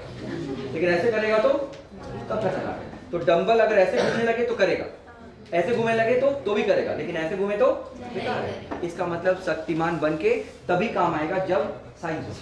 अब डायटोमिक, सब लोग सुनो गधो, तो मुझे एक बात सुने, पता नहीं कहाँ बीच में इधर भटकते रहते हो। सुनो, तुम्हें क्या लग रहा है इतनी छोटी सी बात जो हो गई वो खत्म हो गया चैप्टर, लेकिन यही चीज़ हम लोग रटते थे अपने टाइम पे कि degree of freedom, monoatomic, triatomic, linear, triatomic. चलो फिर से सुनो, डाइपोल दिख रहा है? अरे डायटोमिक दिख रहा है? डायटोमिक ऐसे घूमेगा तो कुछ एनर्जी होगी क्या? ऐसे घूमेगा तो ये एक्सिस दिख रहा है कि नहीं? और ऐसे घूमेगा तो यानी वाई और जेड में होगी, लेकिन एक्स में यानी एक कम होगी, 2 होगी, है ना? ट्राइटॉमिक हो जाएगा तो 1 2 3, क्या ये वाली होगी? ट्राइटॉमिक अगर लीनियर हो गया तो हाँ, ट्राइटॉमिक लीनियर हो गया तो ये वाली नहीं होगी, ये वाली, ये ट्राइटॉमिक लीनियर में कितनी होगी? 2 रोटेशन, और ट्रांसलेशन तो सबके पास है 3। तो ट्रांसलेशन सबके पास 3 है, रोटेशन जिसका डायमेंशन नहीं है उसमें नहीं होगी। जैसे सिंगल मॉलिक्यूल का किसी में डायमेंशन नहीं, ना एक्स में, ना वाई में, ना जेड में। डायटोमिक का एक डायरेक्शन में नहीं है लेकिन 2 डायरेक्शन में है। ट्राइटॉमिक लीनियर का एक डायरेक्शन में नहीं है, बाकी 2 डायरेक्शन में है। लेकिन ट्राइटॉमिक नॉन लीनियर का हर तरफ है, हर तरफ है ना, नॉन लीनियर तो साइज तीनों डायरेक्शन में है, ऐसे घूमेगा तो भी खतरनाक है, ऐसे घूमेगा तो भी, और ऐसे घूमेगा तो भी, है ना। इसका मतलब ये हुआ आराम से मोनोटॉमिक की एनर्जी 3 डायरेक्शन में हो सकती है, इसलिए इसका डिग्री ऑफ फ्रीडम 3 है। यानी डिग्री ऑफ फ्रीडम कौन है? एनर्जी कितने कोऑर्डिनेट्स में हो सकती है, कोऑर्डिनेट्स मतलब समझ गए ना, कितनी डिफरेंट डायरेक्शंस में एनर्जी हो सकती है, इसको कहते हैं डिग्री ऑफ फ्रीडम। क्या होता है डिग्री ऑफ फ्रीडम, समझ में आया? तो डिग्री ऑफ फ्रीडम मोनोटॉमिक का कितना है? 3, डायटॉमिक का 1 2 3 और तो 3 तो ट्रांसलेशन और रोटेशन ये और ये वाला तो बेकार है ना। लीनियर का भी 5 क्योंकि एक नहीं होगा, और नॉन लीनियर ट्राइटॉमिक का 6, पॉलीटॉमिक का 6। अगर वाइब्रेशन ना लिया जाए तो, और वाइब्रेशन हाई टेम्परेचर पे लेते हैं, लो टेम्परेचर पे अपने लेवल पे नहीं, क्योंकि एनसीईआरटी में आखिरी लाइन लिखा है कि वाइब्रेशन एनर्जी भी हो सकती है। बस समझा पाया हूँ। लेकिन अगर वाइब्रेशन है तो क्या होगा? वाइब्रेशन का मतलब होता है 2 मॉलिक्यूल आपस में इंटरेक्ट कर रहे हैं, तो 2 मॉलिक्यूल आपस में इंटरेक्ट करेंगे तो वाइब्रेशन हमेशा दोनों का होगा ना। तो जब भी एक पेयर ऑफ वाइब्रेशन होगा उसके कारण 2 एनर्जी बढ़ेगी, दोनों की बढ़ेगी। तो एक पेयर के लिए कितने बढ़ेगी? 2। तो हाई टेम्परेचर पे एक पेयर में 2 बढ़ेगी। तो ट्राइटॉमिक में कितने पेयर? 1 2 3 पेयर, 1 2 3, तो कितनी एनर्जी बढ़ेगी? 6 बढ़ेगी हाई टेम्परेचर, क्योंकि 3 पेयर में 2 बढ़ेगी ना। मेरी बात समझ में आई? इस तरह से जितने मॉलिक्यूल्स है उसके हिसाब से जोड़ के और इंटू 2 कर दोगे, पेयर वाइज जोड़ के इंटू 2 कर दोगे तो हाई टेम्परेचर। लेकिन अपने कोर्स में मैंने कहा नहीं है, तो हम केवल ट्रांसलेशन और रोटेशन की बात करें। क्या तुम्हें डिग्री ऑफ फ्रीडम फील हो गया? डिग्री ऑफ फ्रीडम क्या होता है समझ में आया? क्या होता है degree of freedom? Direction of motion या एनर्जी का डिस्ट्रीब्यूशन? एनर्जी, मोशन नहीं। मोशन तो शक्तिमान भी कर रहा था, लेकिन उसके मोशन का कोई असर नहीं है क्योंकि एनर्जी नहीं। मेरी बात समझ में आई? तो ये है किसका? एनर्जी का एक तरह से कितने कोऑर्डिनेट में डिस्ट्रीब्यूशन हो सकता है, that is degree of freedom. सबको समझ में आ गया? एक तो ये हो गया, डिग्री ऑफ फ्रीडम भी आ गया, और कौन सी डायरेक्शन में डिग्री ऑफ फ्रीडम कितना होगा वो भी समझ में आ गया। आ गया ना, सबको समझ में आ गया? 3 5 5 6 सही ना? 5 5 2 का किसका? एक डायटॉमिक का और एक ट्राइटॉमिक लीनियर का। समझा मैं हूं? खत्म। अगला है, तुम सोचो अगर मान लो हल्क और थॉर को लड़ा दिया गया तो कौन जीतेगा? फिर यहीं पे बात आती है कि मुझे अगर थॉर अच्छा लगता है तो थॉर जीतेगा। असल में ये दोनों एनर्जी दोनों अलग डायमेंशंस में, ये दोनों एनर्जी अलग डायमेंशन में, समझे कि नहीं? थॉर का हथौड़ा लग गया तो थॉर जीत गया, और हल्क के काबू में पकड़ में आ गया तो हल्क जीत जाएगा। दोनों के डायमेंशंस अलग अलग। मेरी बात सुनो, तो ऐसे में जैसे एक्स कभी वाई को इन्फ्लुएंस नहीं करता, ऐसे ही थॉर जो है हल्क को इन्फ्लुएंस नहीं करेगा। हल्क का अगर उसके पकड़ में आ गया तो वो निपटा देगा, ये आ गया तो ये निपटा देगा। यानी दोनों इंडिपेंडेंट है, इनको कंपेयर नहीं कर सकते। मेरी बात समझ में आई? अपने लेवल पे वो एक्सट्रीम एनर्जी है, इसके लेवल पे ये एक्सट्रीम एनर्जी है। मेरी बात समझ में आ रही? मैं क्या बोल रहा हूँ? यानी ये जो अलग अलग डायमेंशन की एनर्जी है वो आपस में एक दूसरे को हराने के लिए कभी काम नहीं करेगा।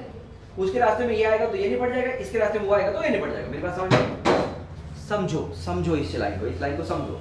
इसका मतलब एनर्जी कोई कम और कोई ज्यादा नहीं, एनर्जी कोई कम और कोई ज्यादा नहीं। अगर मेरे पास 2 डायमेंशन है तो मेरे पास किसी के पास 1 डायमेंशन में एनर्जी है तो उसकी एनर्जी के कंपेरिजन मेरा एनर्जी डबल है, क्योंकि मैं 2 डायमेंशन में एनर्जी, क्योंकि किसी का कम और ज्यादा की बात हो ही नहीं रही। मेरी बात समझ में आई? अगर मैं 3 डायमेंशन मूव कर सकता हूं तो इसका मतलब मेरी एनर्जी 1 डायमेंशन के हिसाब के कंपैरिजन में 3 गुनी है। इसको हम कहते हैं law of equipartition of energy. क्या कहते हैं? और वो कहता है कि एक मॉलिक्यूल की हर डिग्री ऑफ फ्रीडम के करस्पॉन्डिंग एनर्जी सेम होती है। हर डिग्री ऑफ फ्रीडम की एनर्जी क्या होती है? सेम। और कितनी होती है? हाफ के। कितनी होती है? हाफ के। बल्कि ऐसा स्टेटमेंट है कि total energy of molecule will be equally divided in all degree of freedom. Equally divided क्यों? हर की करस्पॉन्डिंग एनर्जी इक्वल है, किसी का कम किसी का ज्यादा नहीं है। तो टोटल एनर्जी जो भी है, अगर मान लो 10 जूल की एनर्जी एग्जांपल के लिए और 2 डिग्री ऑफ फ्रीडम है तो दोनों को 5-5 मिलेगा। 4 डिग्री ऑफ फ्रीडम है तो 2.5 होगा। यानी टोटल एनर्जी इक्वली डिवाइडेड होगी क्या? हर डिग्री ऑफ फ्रीडम में। मेरी बात समझ में आई? Total energy of molecule will be equally divided in all degree of freedom, and energy correspond to each degree of freedom is half kT। हमने निकाला था, कितना निकाला था? 3 kT, 3/2 kT। कितना? 3/2, क्योंकि 3 डायरेक्शन था ना, x y और z, इसलिए 3/2 kT आता। एक डायमेंशन के लिए कितना होगा? Half kT। मेरी बात समझ में आई? बोलो बच्चों।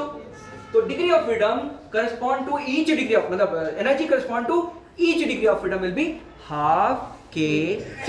और डिग्री ऑफ फ्रीडम अगर 3 है तो 3 इंटू हो जाएगा, और 5 है तो 5 हो जाएगा, 6 है तो 6 हो जाएगा। तो उससे क्या आ जाएगा? टोटल एनर्जी आ जाएगी। मेरी बात समझ में आई? क्या आ जाएगी? तो टोटल एनर्जी ऑफ मॉलिक्यूल हो जाएगा F/2 kT। यहाँ पे F क्या है? कितना हो जाएगा? F/2 kT। क्या मेरी बात समझ में आ गई बच्चों? ये है तुम्हारा अब डिग्री ऑफ फ्रीडम। चलो, तो मोनोटॉमिक के लिए 3 ट्रांसलेशन, 0 रोटेशन। नहीं, ये मैक्सिमम लिखा है, वो ब्रैकेट में जो लिखा है। किसी के लिए भी रोटेशन, ट्रांसलेशन की कितने डायमेंशंस हो सकती हैं? 3। रोटेशन के भी कितने हो सकते हैं? 3। एक्स के अबाउट, वाई के अबाउट और जेड के अबाउट हो सकते हैं। लेकिन मोनोटॉमिक का ट्रांसलेशन में से तीनों के तीनों होते हैं, लेकिन रोटेशन का 0 होता है, क्योंकि हाथ बांध के तुम घुमा दो तो कुछ होने वाला नहीं। तो मोनोटॉमिक के टोटल 3। लेकिन डायटॉमिक में 3 ट्रांसलेशन और 2 रोटेशन, क्योंकि एक डायमेंशन में एनर्जी नेग्लिजिबल होती है, वो नहीं लेते। तो कुल मिला के कितना हो गया? 5। ट्राइटॉमिक में अगर क्या लेते हैं? ट्राइटॉमिक क्या? लीनियर। तो कितना होता है? 5 ही होता है, क्योंकि एक डायमेंशन अगेन बेकार होगा। लेकिन triatomic, non linear and polyatomic में कितना हो जाएगा? 3 ट्रांसलेशन और 3 रोटेशन। कितना हो जाएगा टोटल? 6। मेरी बात समझ में आई? इस तरह से डिग्री ऑफ फ्रीडम तुम्हारा कंप्लीट हो गया। Law of equipartition of energy वही है। Total energy of molecule will be equally divided in all degree of freedom and energy correspond to each degree of freedom will be half kT। समझ गए क्या बच्चों? ये half kT हो जाएगा, काम खत्म। तो एनर्जी ऑफ मॉलिक्यूल जरा निकालो तो अब। चलिए, एनर्जी ऑफ मॉलिक्यूल निकालिए, कितना होगा? हाफ kT क्या हो जाएगा? हर मॉलिक्यूल का 1 डिग्री ऑफ फ्रीडम के लिए, और डिग्री ऑफ फ्रीडम कितना है? F। तो टोटल एनर्जी हो जाएगी F/2 kT, यानी F/2 kT। ये एनर्जी ऑफ मॉलिक्यूल है।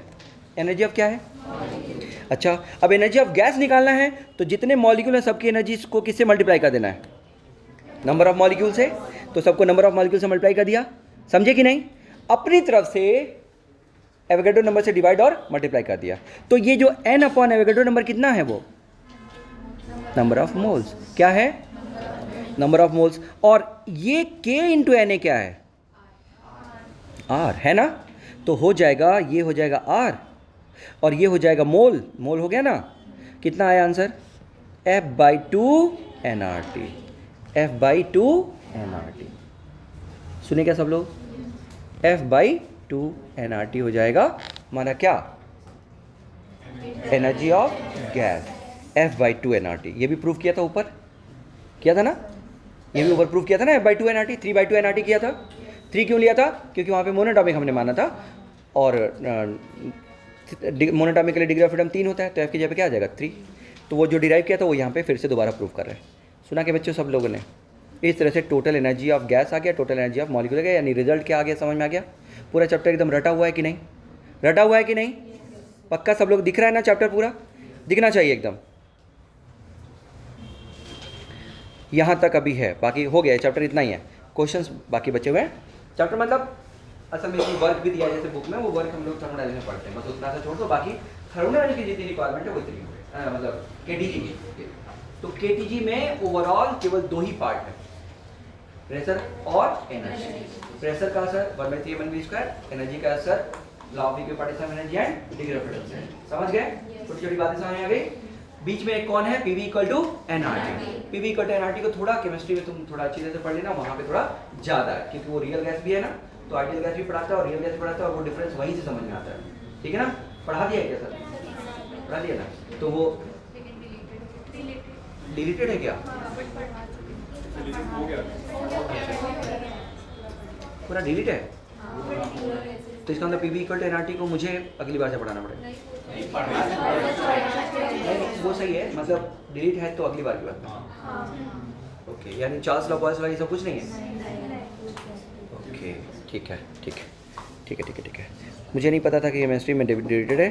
ठीक है, कोई दिक्कत नहीं। यानी चार्ल्स बॉयल्स लॉ मुझे फिर से बताना पड़ेगा? नहीं, मतलब अगली बार से। हाँ, अगर नहीं पढ़ा होता तो बताना पड़ता, यही ना? ठीक है बच्चों, अब इसके न्यूमेरिकल्स जब आते हैं, छोटे बड़े जो भी न्यूमेरिकल्स आएंगे, कुछ टर्म्स बहुत इंपॉर्टेंट है। अब जब मैं न्यूमेरिकल की बात करता हूँ तो तुम समझ रहे हो मेंस और एडवांस की बात कर रहा हूँ, उसमें टर्म्स बहुत इंपॉर्टेंट है। जैसे कहीं लिखा है डाइथर्मिक वॉल। डाइथर्मिक वॉल का मतलब होता है infinitely conducting wall. Diathermic wall क्या कहलाता है? सब लोग ध्यान से थोड़ा सा सुनेंगे। डाइथर्मिक वॉल क्या कहलाता है? Infinitely conducting wall. Infinitely conducting wall का मतलब उसके क्रॉस हीट तेजी से फ्लो हो जाएगी। सुना कि नहीं? तो अगर दो बाउंड्री, दो अलग अलग कंटेनर को डाइथर्मिक वॉल से जोड़ा गया है, तो इसका बोलने का मतलब है कि दोनों तरफ का टेम्परेचर क्या रहेगा? सेम। क्योंकि हीट, अगर टेम्परेचर ज़्यादा है तो वहाँ की टेम्परेचर इधर कम उधर चली जाएगी और इक्वल हो जाएगा। तो टेम्परेचर दोनों तरफ का क्या होगा? सेम। अगर बोला है कि एक पिस्टन जो है कंटेनर के दो वॉल को डिवाइड करता है, और वो पिस्टन जो बीच में है या वॉल जो है वो डायथर्मिक है, तो डायथर्मिक बोलने का केवल एक मतलब है कि इधर की एनर्जी ज़्यादा है तो उधर चली जाएगी, उधर की एनर्जी ज़्यादा है तो इधर चली जाएगी। फाइनली दोनों की एनर्जी क्या रहेगी? सेम। या एक कि दोनों का टेम्परेचर क्या रहेगा? सेम। टेम्परेचर दोनों तरफ क्या रहेगा? सेम। डायथर्मिक वॉल का मीनिंग समझ में है? अगर एडियाबेटिक वॉल बोल रहा है, एडियाबेटिक वॉल, तो इसका मतलब वो बोलना चाहता है कि दोनों का हीट अलग अलग है और हीट ट्रांसफर मतलब टेम्परेचर अलग अलग है और हीट ट्रांसफर नहीं हो रहा है। तो डायथर्मिक वॉल बोल के वो चाहता है कि तुम समझ जाओ कि हीट ट्रांसफर होगा, और एडियाबेटिक वॉल बोल के क्या बोल रहा है? हीट ट्रांसफर नहीं होगा। और जनरली ये बहुत इंपॉर्टेंट दोनों पॉइंट्स होते हैं कि किसी भी क्वेश्चन में ये नहीं पता तो आगे क्वेश्चन ही नहीं बन सकता। समझे कि नहीं? ये दो चीज। अगर बोलता है मूवेबल वॉल, जो वॉल है बीच में कंटेनर के बीच, समझ रहे हो मैं क्या बोल रहा हूँ? ये मैं फील करा पा रहा हूँ कि क्या किस चीज़ की बात हो रही है। जैसे कोई भी एक कंटेनर है, ये कंटेनर है ना, इस कंटेनर में ये वॉल जो है इसकी बात मैं कर रहा हूँ। ये वॉल जो गैस 1 और गैस 2 को अलग करती है, इन दोनों को अलग करती है, तो वो जो बीच में वॉल है ना, केवल इसकी बात मैं कर रहा हूँ। ये डायथर्मिक है तो इधर की हीट उधर आराम से चली जाएगी, उधर की हीट इधर आ जाएगी। अगर ज़्यादा जो है वो टेम्परेचर जिधर ज़्यादा उधर से टेम्परेचर इधर कम है उधर जाएगी। सही है ना? अगर एडियाबेटिक है तो कोई हीट इंटरैक्ट नहीं होगा। अगर ये वॉल फ्री है, ये वॉल क्या है? तो क्या होगा? दोनों तरफ का प्रेशर सेम होगा। फ्री करने का मतलब है कि दोनों तरफ का क्या सेम रहेगा? प्रेशर सेम रहेगा। तो हर सेंटेंस का कुछ मतलब होता है, वो मतलब समझ में आता है तो आगे समझ में आता है कि अच्छा जैसे वॉल फ्री कर दिया क्या हो जाएगा? क्या ये तीनों चीज समझ में आ गई तुम लोगों को? एक तो ये पॉइंट है जो यहाँ पे हमें समझ में आना चाहिए, फ्री वॉल। अच्छा, ऐसे किसी भी क्वेश्चन में कंजर्वेशन ऑफ एनर्जी लग जाएगी। भाई एक कंटेनर में इधर गैस भरा है, इधर गैस भरा है और बीच में वॉल क्या दे दिया है? डायथर्मिक। तो इधर की इंटरनल एनर्जी प्लस इधर की internal energy equal to total energy. समझा भाई क्या? ये हो जाएगी। समझ गए? यानी कंजर्वेशन ऑफ एनर्जी लग जाएगी। क्या लग जाएगी? शर्त यह है कि बाहर वाली बाउंड्री डायथर्मिक हो, मतलब एडियाबेटिक हो। बाहर वाली बाउंड्री क्या हो? नहीं तो पता चला बाहर भी चली जा रही है। तो समझ गए ना? तो बाहर की बाउंड्री के बारे में ध्यान से पढ़ना है। ऐसे क्वेश्चन में बीच का जो पार्टीशन हो रहा है उसका ठीक से पढ़ना है, एनर्जी उसके प्रॉपर्टी के बारे में। बिना उसके हम क्वेश्चन नहीं कर पाएंगे। मेरी बात समझ में आ गई? हाँ। तो अगर मान लो डायथर्मिक वॉल है तो इधर की एनर्जी कितनी होती है? F/2 nRT, और दूसरी तरफ की एनर्जी कितनी होगी? F/2 nRT। दोनों जुड़ के एनर्जी और मिक्स हो जाएगा, मतलब दोनों का मिक्स होकर जो एनर्जी आ जाएगी। अरे मेरी बात समझ में आई? इस टाइप के क्वेश्चन बनते हैं। तो ये लिखा हुआ है इंजीनियरिंग वालों के लिए। असल में इंजीनियरिंग में क्या कहते हैं, इसके साथ थर्मोडायनामिक्स के साथ साथ मैकेनिक्स घुसा देता है। मैकेनिक्स मतलब फोर्स और एनर्जी बैलेंस, उससे जुड़ा हुआ चीज़। तो यहाँ पे फंसोगे। मैकेनिक्स जहाँ आएगा वहाँ पे फंसते हैं बच्चे। कैसा फंसते हैं? ऐसा कुछ दे दिया तो इसके लिए नहीं फंसोगे अगर तुम्हें दिमाग में आ गया कि फोर्स बैलेंस कर दो। एक इक्वेशन फोर्स बैलेंस से मिलेगा। किससे मिलेगा? जैसे एग्जांपल के लिए यहाँ पे गैस है कोई और उसको किसी टेम्परेचर T तक तुमने गर्म किया, तो ये कंप्रेस होगा कि नहीं? कंप्रेस होगा ना? तो बताओ यहाँ का प्रेशर 1 है और यहाँ पर प्रेशर क्या है? 2। तो यहाँ का प्रेशर P1 × A फोर्स लगाएगा कि नहीं? और यहाँ का प्रेशर कितना फोर्स लगाएगा? P2 × A लगाएगा कि नहीं? और साथ में यहाँ पे स्प्रिंग भी लगाएगा कि नहीं? तो P1 × A को P2 × A plus spring constant Kx मिलकर बैलेंस करेंगे कि नहीं? इस टाइप की कोई इक्वेशंस अगर तुम्हें रिक्वायर्ड है तो वो फ्री होके माइंड को एकदम फ्री करके और सोचना है। ये नहीं कि थर्मोडायनामिक्स में ये कहाँ से आ गया, मैकेनिक्स आता ही है। समझे कि नहीं? यानी ये जो चीज़ है जो नई आ जाती है थर्मोडायनेमिक्स से थोड़ा बाहर, वो हमें कंफ्यूज करती है। तो डरो नहीं, सारी फिजिक्स एक है, कहीं से भी फोर्स उठा के कहीं भी लगवा सकते हैं, उसमें कोई कंफ्यूजन नहीं होना चाहिए। कहीं का भी फोर्स कहीं पे भी लगाना आना चाहिए। मेरी बात समझ में आ गई मैं क्या बोल रहा हूँ? हाँ नेचुरल है, फ्री नहीं होगा तो क्यों मूव करेगा? ये वॉल क्या होगा? फ्री। ये लो, समझ गए? क्या ये सबको क्लियर हुआ? यानी इस कॉन्सेप्ट से मैं क्या क्वेश्चन करा रहा हूँ? क्या बताना चाहता हूँ?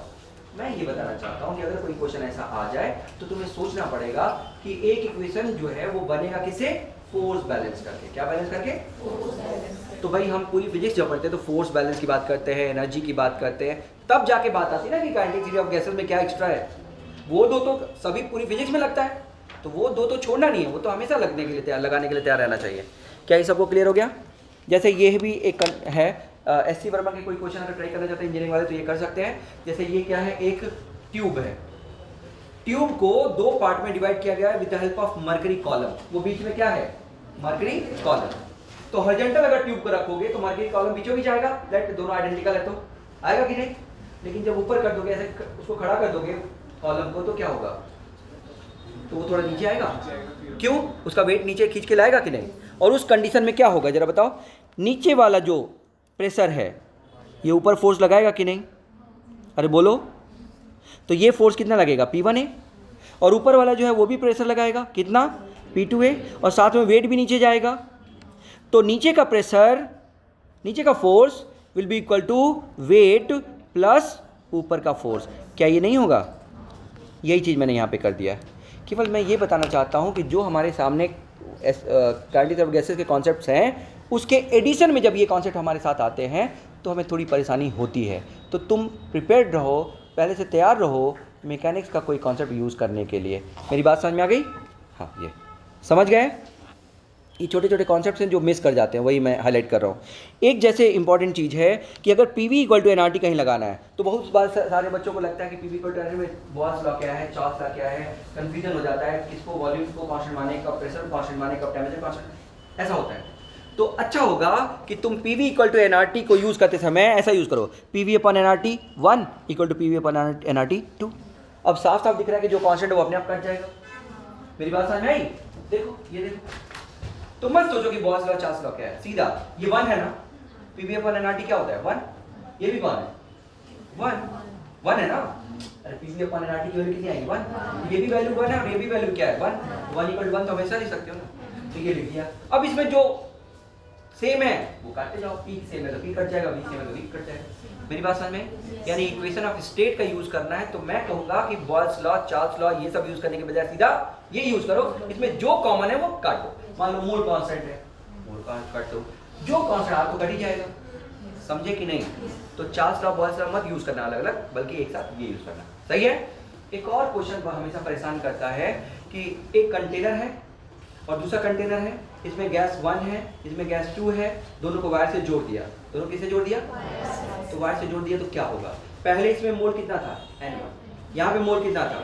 N2। जब जोड़ दिया तो टोटल मोल कितना हो गया? N1 plus N2। यानी new mole will be equal to mole of 1 plus, मेरी बात समझ में आई? लेकिन मोल होता कितना है? तो पहला मोल PV अपॉन RT 1 का प्लस